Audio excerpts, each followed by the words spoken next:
Assalamualaikum. Halo. Selamat datang di video kali ini. Video tutorial R statistik dari MMSA. Kenalin, gue Ramadhan Eka Putra dari MBA 78. Dan lu bisa panggil gue Ian. Nah, gue ngapain sih di sini? Di kesempatan kali ini gue bakal ngejelasin apa itu pemrograman R. So, stay tune ya. Halo semua, pada kesempatan kali ini di video pertama aku bakal langsung saja ngejelasin tentang perkodingan di RStudio. Nah, bahasa pemrograman R itu kita bisa ngapain aja sih? Nah, pada kasus pertama ini, di video pertama aku bakal ngejelasin menggunakan package dari Gapminder. Nah, apa itu Gapminder? Yuk kita cari tahu bersama-sama.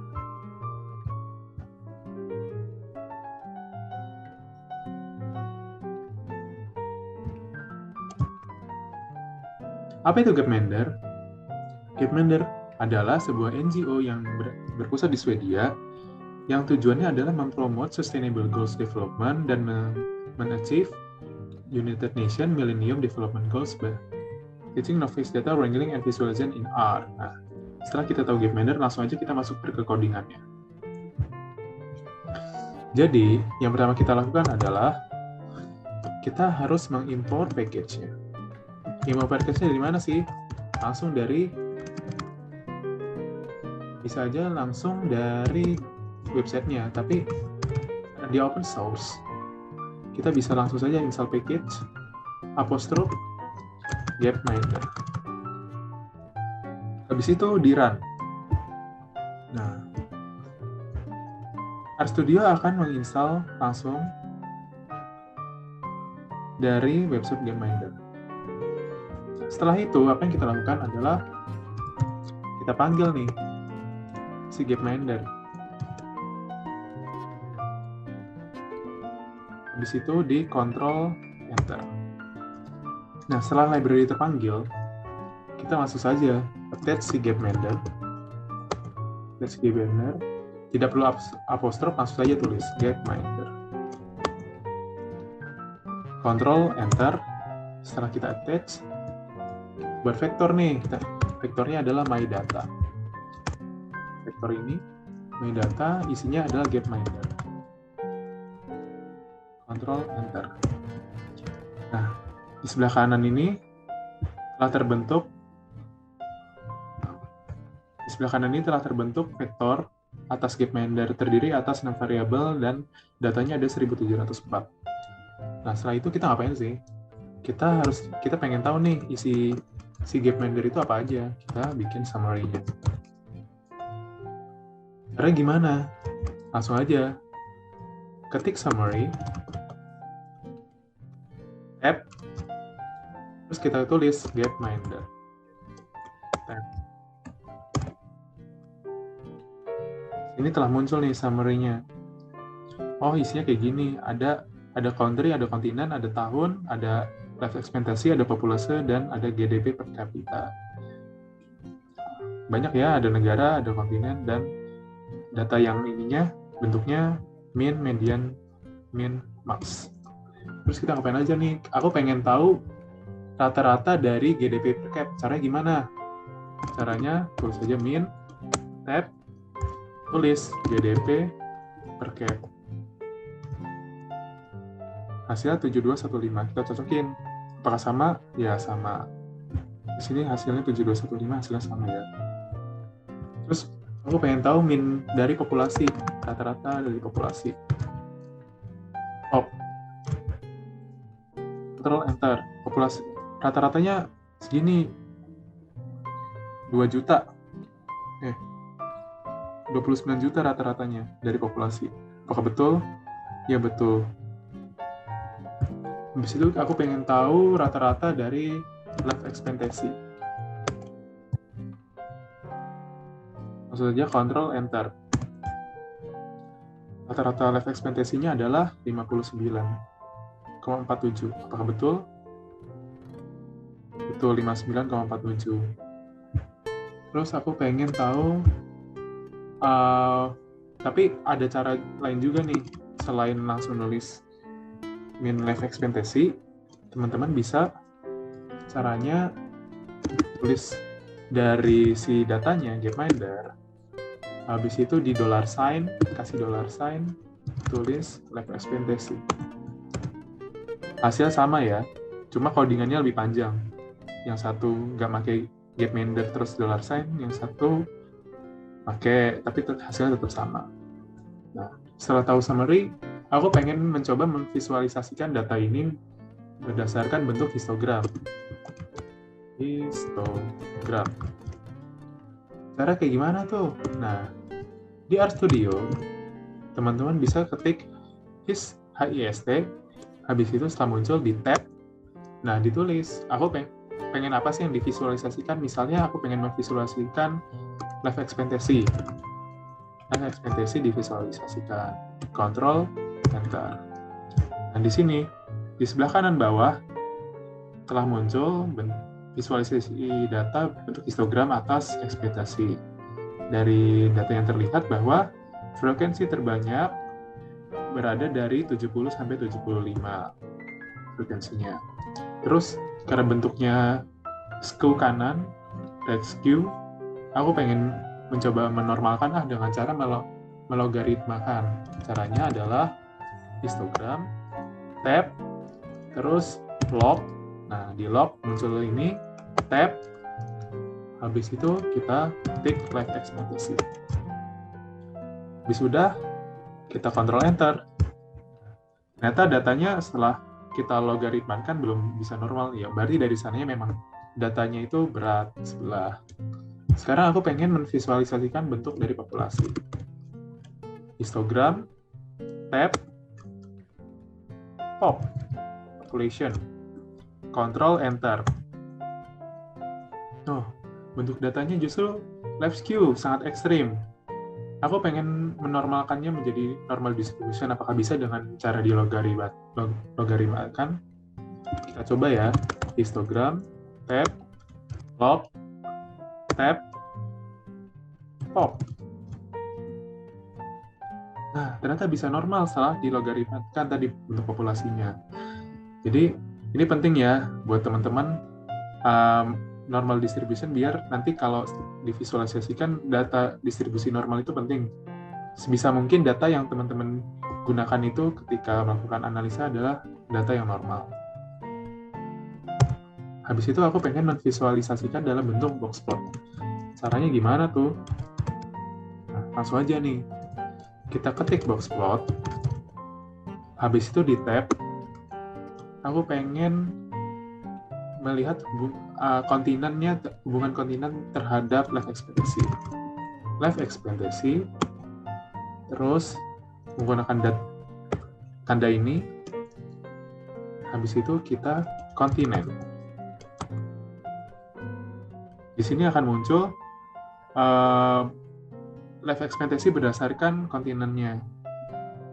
Jadi fungsinya itu, fungsi lambang ini itu untuk mensaring lebih lanjut apa sih yang pengen diambil, life expectancy dari apanya. Misal ini kan terbagi, kalau misalnya teman-teman tulis kontinen berdasarkan distribusi tiap kontinennya. Nah, setelah visualisasi box plot, aku pengen plot biasa aja. Plot biasa. Gimana tuh? Kita ketik plot life expectancy. Bisa aku pengen melihat hubungan GDP per kapita terhadap life expectancy menggunakan tanda yang tadi, GDP cap, Ctrl Enter. Nah, dari data scatter plot di sini masih bentuknya belum normal, belum bisa garis tegak lurus gini, masih terlalu berat di kiri. Mari kita coba menormalkannya dengan cara dilogaritmakan. Kita plot, tab, life expectancy, tanda ini, habis itu di log, di tab, di GDP, per cap, Ctrl Enter. Apakah bisa normal? Wah, sudah bisa normal. Bentuknya bisa kayak gini ya, bisa miring gini, tidak se-ekstrim tadi. Ini bisa teman-teman gunakan dalam melakukan analisa. Habis itu kita bakal melakukan visualisasi dalam bentuk bar chart. Nah, gimana tuh bar chart? Visualisasi dalam bentuk bar chart, kita pertama akan mensimpelkan, kita buat tadi vektor con. Con itu isinya itu tabel dari kontinen.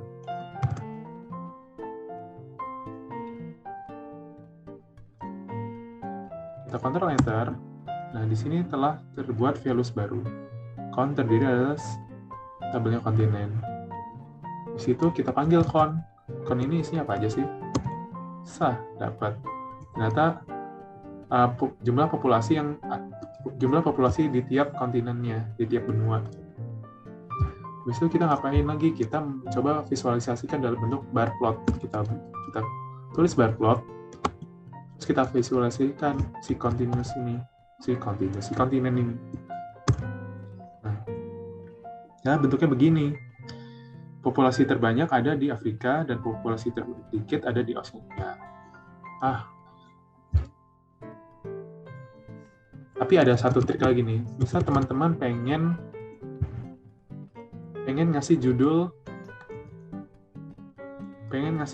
di ininya, grafiknya. Bisa caranya. Caranya dari tadi ini bar plot yang tadi dikasih koma, habis itu ditulis main. Kita tulis nih judulnya mau teman-teman kasih apa, misalnya country observation in each continent. Nah, sekarang kita Ctrl Enter, lihat di sini nanti akan muncul judul. Ctrl Enter, muncul judul. Setelah ini kita bakal ngapain lagi? Kita bakal memvisualisasikan percentage. Jadi gimana? Kita bikin vektor persen dulu. Persen. Habis itu kita panggil lagi tadi tabel kontinen.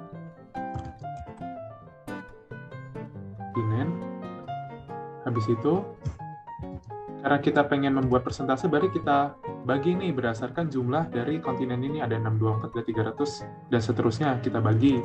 Caranya dijumlahin yang di bawah ini. 624 ditambah 300 ditambah 396 ditambah 360 ditambah 24. Kita simpan dalam bentuk vektor persen. Terus kita panggil nih si vektor. Nah, jadi deh hasilnya. Persentasenya ternyata paling besar itu di Afrika 36% dan Oseania cuma 1,4%.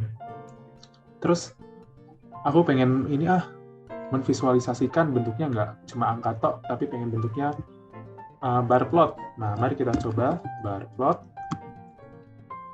persen. Nah, bar plot persen yang tadi. Terus aku pengen kasih judul nih. Judul apostrof country observation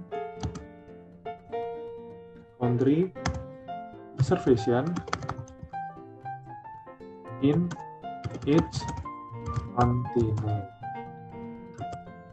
Tapi aku juga pengen ngasih judul di sumbu X dan di judul di sumbu Y.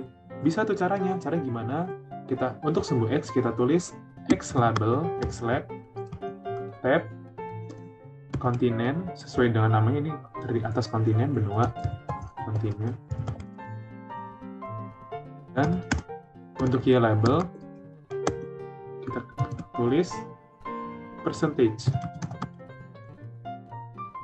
Nah, di situ kita Ctrl Enter.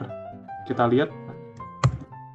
Nah, sudah berubah ya. Jadi persentase ini ada judulnya dan ini ada judulnya juga X-Lab-nya.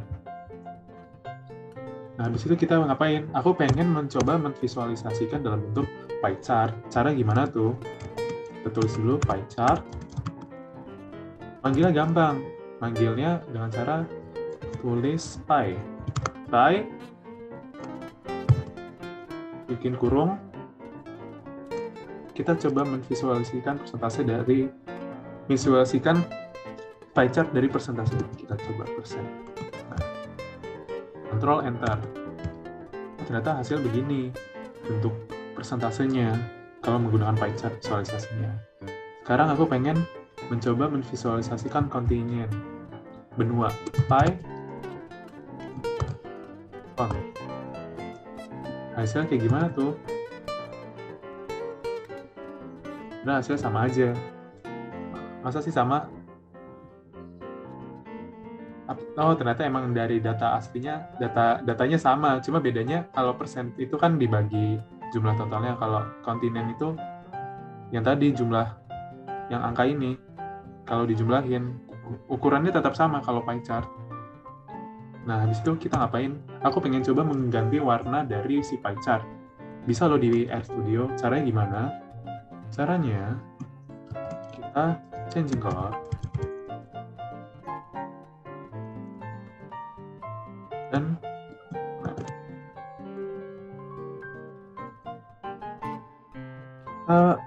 kita bikin vektor dulu. Nah, di RStudio itu uniknya, tiap warna kita combine terdiri atas warna itu dari atas angka. Nah, kita buka di sini, coba kita lihat. Angka di RStudio itu warna di RStudio itu terdiri atas angka. Nah, teman-teman bisa lihat di sini banyak ya. Bisa dikembangin sampai bisa dikecilin cuma 20 atau bisa sampai ratusan seperti ini. Mari kita coba balik lagi.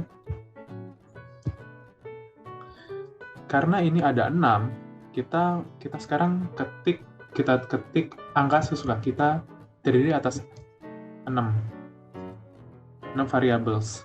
Coba ya. Yang angka pertama aku pengen 20, angka kedua 21, angka ketiga 22, angka keempat 23,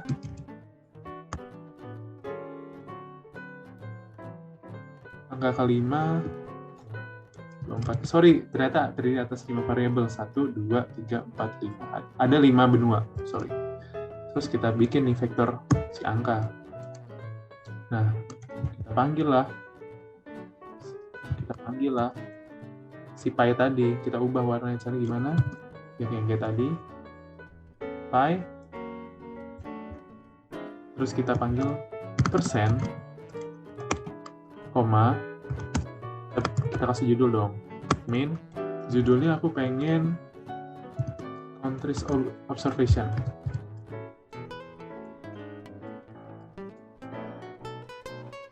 Nah, terus cara ganti warna gimana? Cara ganti warna kita codingannya namanya color. COL equals di tab kita ketik rainbow. Rainbow berdasarkan yang G ini, kita panggil si vektor G. Apakah kita Ctrl Enter? Lihat ya di sini nanti ada perubahan. Ctrl Enter. Nah, sudah berubah sesuai dengan warnanya rainbow. Nah, berikutnya aku bakal ngejelasin gimana sih caranya mengimport data Excel ke dalam RStudio. Nah, simple sih caranya. Importing dataset from Excel. Karena gampang. Caranya, pertama kita klik file, habis itu import dataset from Excel. Ingat ya, file, import dataset from Excel. Nah, panggil nih. Habis itu di browse, datanya di mana? Gue pengen nge-browse datanya di sini.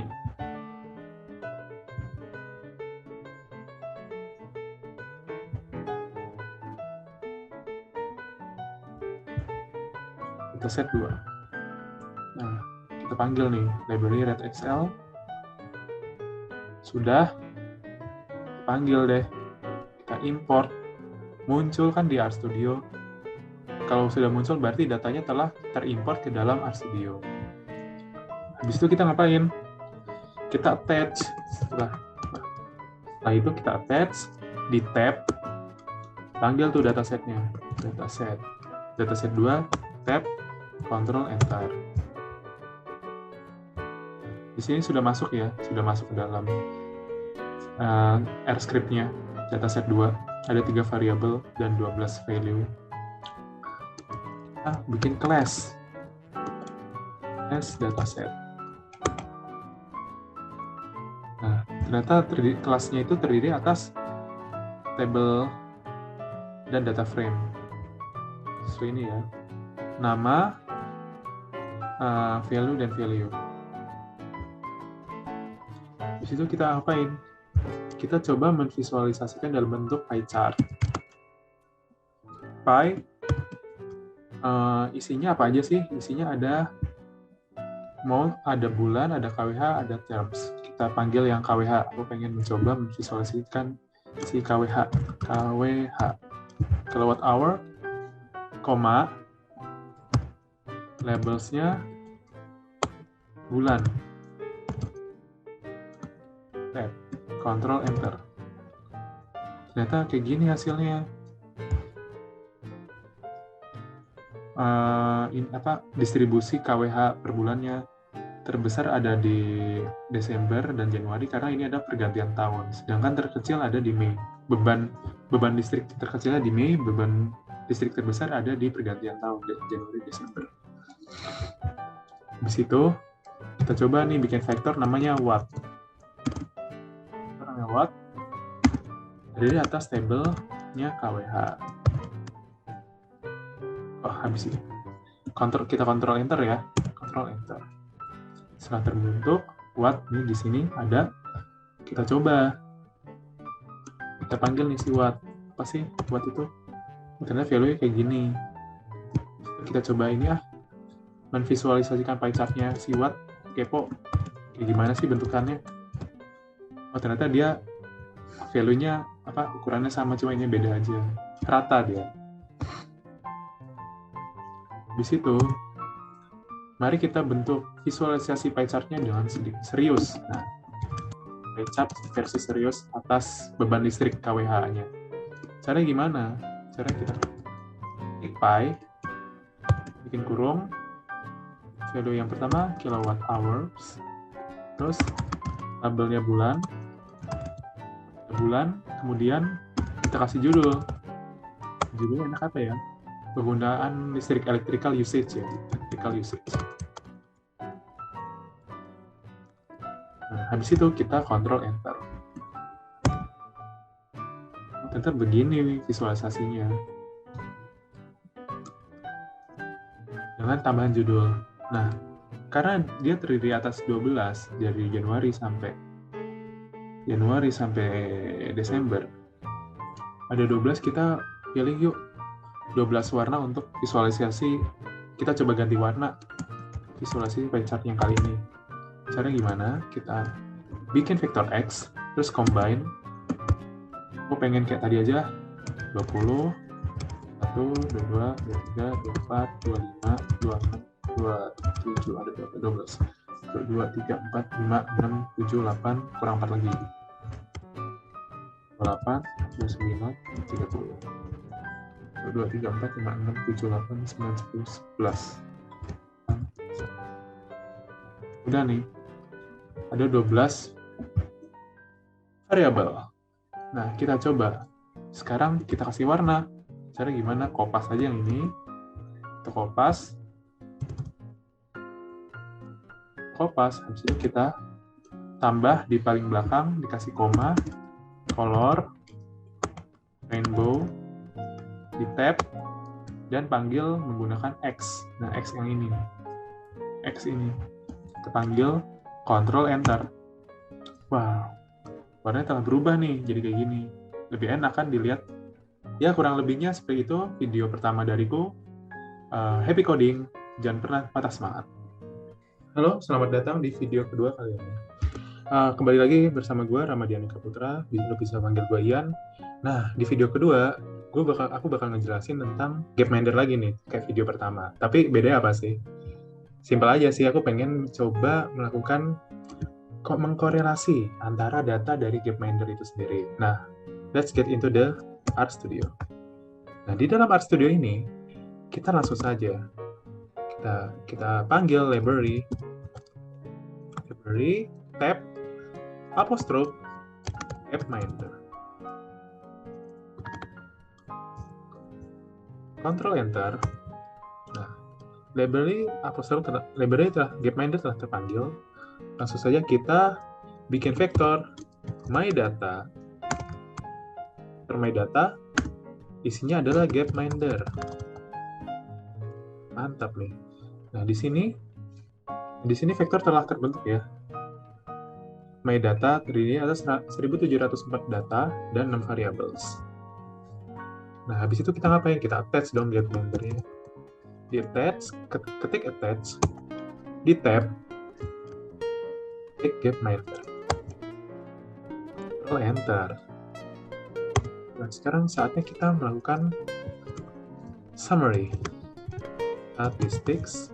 Kita lihat nih, summary-nya gimana sih gapminder. Tulis di gapminder, summary, dalam kurung gapminder, Control Enter. Oh, datanya ternyata seperti ini. Dari atas negara, benua, tahun, life expectancy, populasi, dan GDP per kapita. Nah, setelah kita tahu populasinya, saatnya kita melakukan standar deviasi terhadap 3 variabel, yaitu populasi, life expectancy, dan GDP per kap. Nah, kita coba ya, kita bikin standard deviation. Standard deviation, kita ketik saja langsung caranya SD, kurung, kita coba yang pertama population. Apakah hasilnya seperti apa? Nah, standard deviation-nya segini. Wah, gede, 100 juta. Jaraknya ya, standard deviation-nya. Sekarang kita coba lihat standard deviation-nya dari harapan hidup. Life expectancy, kita Ctrl Enter. Ternyata bedanya cuma 12 koma. Karena kita coba lagi standard deviation terhadap GDP per cap. Ctrl Enter. Nah, standard deviation-nya segini. 9857. Nah, langsung aja nih. Kita bikin. Aku pengen tahu nih variance terhadap data si populasi, life expectancy, dan GDP per cap kayak gimana. Yuk, kita tulis saja variance.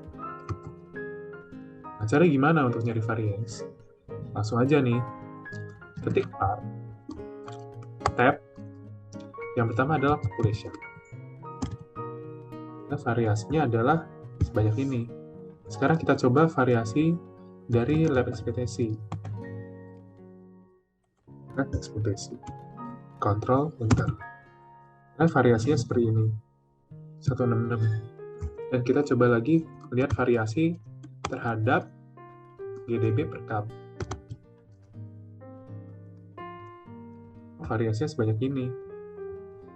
Nggak ditunjukin ya di summary, kita harus mengcoding sendiri standard deviation sama variance-nya. Nah, habis itu kita coba memvisualisasikan.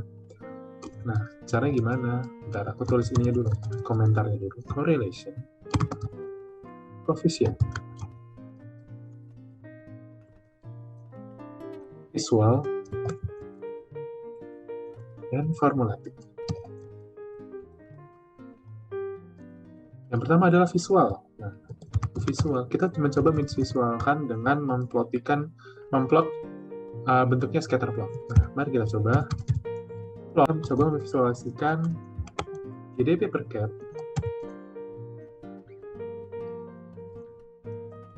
sumbu X-nya GDP per cap dan sumbu X-nya hubungan antara GDP per cap dan harapan hidup. Hasilnya seperti apa? Ternyata hasilnya seperti ini ya. Masih belum normal datanya. Nah, sekarang aku pengen melihat apa sih hubungan antara populasi dengan GDP per cap. Nah, kalau tadi GDP per cap dengan life expectancy, sekarang melihat hubungan populasinya. Hubungannya seperti apa sih? Ternyata hubungannya bentuknya juga tidak normal ya datanya. Nah, sekarang saatnya kita mencoba mencarinya secara formulatik. Formulatik cara bagaimana? Kita coba tulis dulu. Formulatik. Cara adalah core. Ini core test nih. Core itu apa sih? Core compute the variance of x and covariance or correlation of x and y in these are vectors. Seperti ini ya. Kita coba core, tab, hubungan antara correlation antara GDP per cap dengan life expectation. Control, enter. Dan hubungannya cuma 58%. Nah, sekarang kita melihat hubungan antara populasi dengan GDP per cap. Berapa persen? Ternyata hasilnya minus, tidak terlalu berhubung ya. Berarti yang lebih berhubungan itu korelasi antara GDP per cap dengan angka harapan hidup, sedangkan korelasi antara populasi dan GDP per cap itu tidak terlalu berpengaruh. Setelah kita tahu, saatnya kita memanipulasi data yang kita punya. Cara gimana tuh? Aku tulis komentarnya dulu, data manipulation. Tulis visual. Nah, saatnya kita mencoba men-scatterplotkan, tapi aku pengen bentuk GDP per cap-nya itu dinormalkan. Caranya ada di log GDP per cap, kita normalkan, dan sumbu X-nya adalah sumbu Y-nya adalah angka harapan hidup. Nah, seperti apa? Wah, ternyata hasilnya normal. Bisa seperti ini. Nah, sekarang saatnya aku pengen melihat korelasi antara populasi dengan GDP per cap. Tadi kan GDP per cap-nya kan ininya belum normal, tapi masih bagus lah. Saatnya kita lihat yang si minus ini. Tadi hasilnya kan minus 0, apakah masih bisa dengan di logaritma GDP per cap masih normal? Yuk kita lihat population, logaritma log GDP per cap. Kita lihat. Ternyata hasilnya belum bisa normal ya, masih hancur datanya. Nah, setelah kita lakukan visual, saatnya kita normalkan dalam bentuk formulatik. Caranya gimana? Aku tulis dulu komentarnya.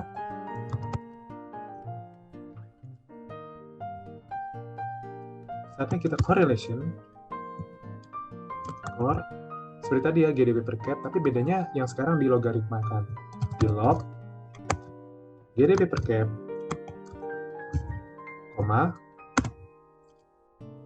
life expectancy, angka harapan hidup. Hasilnya seperti apa? Hasilnya ini, naik. Jadi korelasinya 80% sekarang antara logaritma GDP per cap dengan angka harapan hidup. Saatnya sekarang kita coba lihat yuk korelasi antara populasi dengan GDP per cap yang sudah dilogaritmakan. Berapa persen? Nah, ternyata malah makin hancur. Berarti tidak ada korelasi antara populasi dengan GDP per cap. Nah, itu sekian video kedua dari aku. Tetap semangat untuk belajar. Happy coding. Halo, selamat datang di video kedua. Nah, di video kedua kali ini aku bakal ngejelasin tentang R programming tapi di multiplication, permutation, and combination. Yuk langsung aja kita masuk ke RStudio. Pertama aku tulis dulu di komentar multiplication, permutation, and combination. So what we are going right now is to install the package. Aku bakal menginstal package-nya, pakai gtools. Langsung aja install .package. Nah, kita tulis apostrophe gtools. RStudio akan secara otomatis mendownload package yang diperlukan. Nah, setelah terinstall, kita panggil package-nya dengan cara library, ketik library, tab, masuk kurung gtools. Ctrl Enter. Nah, setelah library telah terpanggil, kita akan langsung saja masuk ke multiplication. Karena gimana tuh? Sikat. Oke dulu ya. Bentar ya. Multiplication. Kalau multiplication ya simpel aja. Kita 4 kali 2. Ctrl Enter. Hasilnya jadi auto langsung 8. 78 kali 3. 6. Ctrl Enter. Hasilnya langsung 2808. Nah, itu simpelnya multiplication. Lanjut ke permutation. Di permutation, kita terlebih dahulu hendaknya membuat vektor. Cara gimana? Saja seperti sebelumnya kita buat vektor. Dipermut.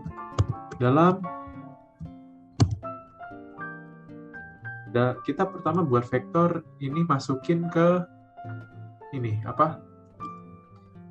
Kita bikin dataset tentang tiga variabel A, B, dan C. Nah, jadi kita panggil. Nah, ini kan dapat 3.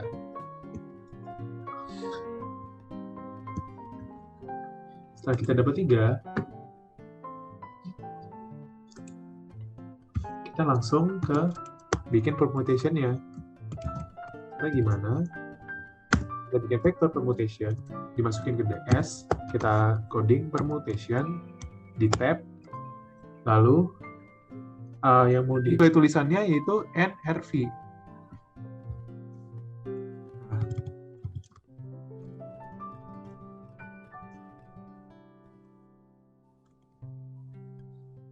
N-nya berapa? N-nya kita tulis 3. R-nya itu apa? R-nya berapa? R-nya kita tulis 3.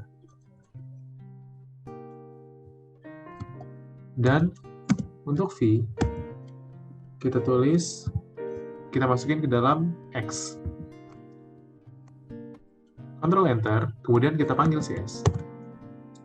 Hasilnya seperti ini. Jadi kita mempermutkan 3 value ini dalam jumlah kolomnya berapa, jumlah row-nya berapa. Baris dan kolom. Iya, baris dan kolom. Kita masukin ke dalam value-nya di X, di A, B, C. Seperti itu permutation. Kalau kita lihat lagi, permutation. Di sini dijelaskan bahwa permutation itu terdiri atas N, R, V. Value V selalu 1 dan combination enumerates the possible combination of specified size from the elements of vector. Nah, kurang lebihnya begitu. Yang penting kalau permutation kita bikin ininya dulu apa, value yang mau dipermutnya apa, lalu kita bikin mau dipermut ke dalam baris dan kolomnya berapa. Jadi jika kalau V-nya kita pengen kosongin, bisa aja langsung no data name station. Jadi gimana? Misal kita bikin di vektor Y. Station. Value-nya 3 dan 3. Dapatlah Y. Panggil si Y, Ctrl Enter. Nah, seperti ini kurang lebihnya isi dari permutation. Sekarang kita masuk ke combination. Combination caranya gimana? Caranya sama, kita bikin vektor terlebih dahulu, kemudian kita tulis combination. Oke, N-nya berapa? N-nya misal pengennya 7. N-nya misal pengennya 3. Langsung kita Ctrl Enter, dan kita panggil si D. Mantap. Ya, itu kurang lebihnya dari saya tentang multiplication, permutation, dan combination. Tetap semangat dan happy coding. Halo semua, selamat datang di video ketiga tentang R Programming dari MMSA. Nah, pada kesempatan ini aku bakal ngejelasin tentang gimana caranya R Programming tentang expected value dan variance value. Nah, langsung aja ya kita masuk ke RStudio. Nah, jadi gimana? Pertama aku akan mengkomen tentang mencari expected value. Pertama, kita akan membuat vektor tentang vektornya itu dalam bentuk kita membuat vektor namanya number. Isinya adalah 0 sampai 4. 0, 1, 2, 3, 4. Kemudian kita kontrol enter. Nah, di sini telah tersave value yang baru. Kemudian kita buat value baru namanya probabilitas. Vektor terdiri atas 0,2. Berapa probabilitasnya? Probabilitas terhadap value yang number ya. 0,3. Kemudian 0,1. Kemudian 0,3 lagi. Kemudian 0,1. Ingat, prop ini haruslah jumlah value yang berada di prop haruslah sama dengan jumlah value yang ada di number. Di sini ada 5, berarti probabilitasnya juga ada 5. Langsung saja kita kontrol enter. Nah, setelah kita memiliki dua value ini, langsung saja kita bikin weighted mean. Weighted mean tab kita isi dengan number dan prop. Control enter. Ternyata weighted mean-nya 1,8. Nah, itulah expected value-nya. Langsung kita mencari variance. Gimana cara cari variance? Nah, kita bikin value judulnya expected dalam bentuk vektor weighted mean masuknya kurung tadi yang number dan prop.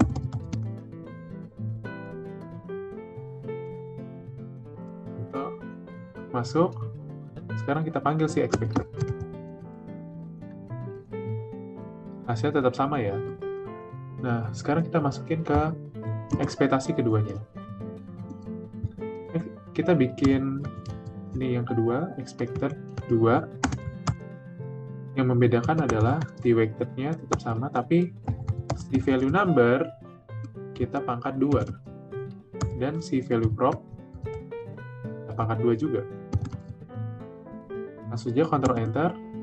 Sudah ada value-nya. Kita panggil si expected.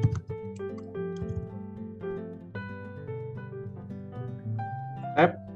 Tadi caranya arrow down terus tab buat pindah ini, arrow down, tab, langsung Ctrl Enter. Muncul ya value atas variance-nya. Sekarang kita panggil si variance. Caranya gimana? Untuk melihat perbedaan antara expected 2 dan expected 1, kita bikin vektor namanya variance. Terus isinya adalah expected 2 dikurangi expected 1